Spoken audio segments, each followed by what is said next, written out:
Hair transplant के बाद patient में सबसे ज़्यादा कॉमन फियर क्या होता है? यूजुअली पेशेंट्स पूछते हैं कि डॉक्टर अगर मैंने क्रस्ट निकाल दिया तो क्या हेयर ग्राफ्ट भी निकल जाएगा? और कुछ पेशेंट्स एकदम उल्टा करते हैं, अपने क्रस्ट को 2-3 हफ्ते तक रहने देते हैं थिंकिंग इट इज सेफर। लेकिन दोनों ही सिचुएशंस प्रॉब्लम क्रिएट कर सकती हैं।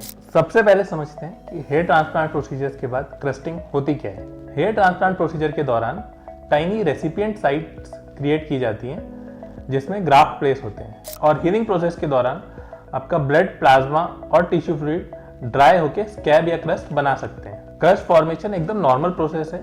इनफैक्ट क्रस्ट या स्कैब फॉर्मेशन इंडिकेट करता है कि आपकी हीलिंग प्रोसेस एकदम नॉर्मल चल रही है। अब सवाल ये उठता है कि स्कैब या क्रस्ट को रिमूव कब करें। जनरली 8 to 12 डेज में क्रस्ट अपने आप नेचुरली रिमूव हो जाता है। आपको ध्यान रखना है कि डे 1 to 3 तक आपको क्रस्ट को बिल्कुल टच नहीं करना है। डे 4 to 7 तक जेंटल वॉशिंग स्टार्ट होती है जिससे कि क्रस्ट अपने आप सॉफ्ट होने लगता है। अगर 10 to 12 डेज के बाद में भी आपके क्रस्ट रिमूव नहीं हो रहे हैं तो आपको क्लिनिकल गाइडलाइंस लेने की जरूरत है। अब बात करते हैं सेफ वॉशिंग टेक्निक जो हेयर ट्रांसप्लांट के बाद फॉलो करनी चाहिए।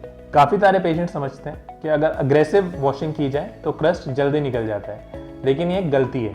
आपको हेयर ट्रांसप्लांट के बाद एक जेंटल क्लेंजर यूज करना है और 3 to 10 डेज के बीच में बिल्कुल नो टच टेक्निक के साथ फोम अप्लाई करके वेट करना है कुछ देर, और उसके बाद में जेंटली वाटर से फोम को रिमूव कर देना है। फोर्सफुली स्क्रैच करना, रबिंग करना, ये सब आपको हेयर ट्रांसप्लांट के बाद अवॉइड करना है। रिमेंबर, डे 10 के बाद आपका जो ट्रांसप्लांटेड हेयर है वो सिक्योर हो जाता है। इसीलिए रिकमेंडेड प्रोटोकॉल फॉलो करने के बाद आपके हेयर फॉलिकल्स यूजुअली रिमूव नहीं होते हैं। So what are the common mistakes that patient make? वो है कि डे 2 to 3 में अपने क्रस्ट को स्क्रैच कर लेना, यूट्यूब हैक्स को फॉलो करना, बहुत ज़्यादा गर्म पानी यूज़ करना, या फिर क्रस्ट को हफ्तों तक अनटच छोड़ देना। ये हीलिंग प्रोसेस को डिले कर सकता है और आपकी अपीयरेंस को भी नेगेटिवली अफेक्ट कर सकता है। Talking about the final take away, तो क्रस्टिंग या स्कैबिंग आपकी हीलिंग का एक नॉर्मल प्रोसेस है।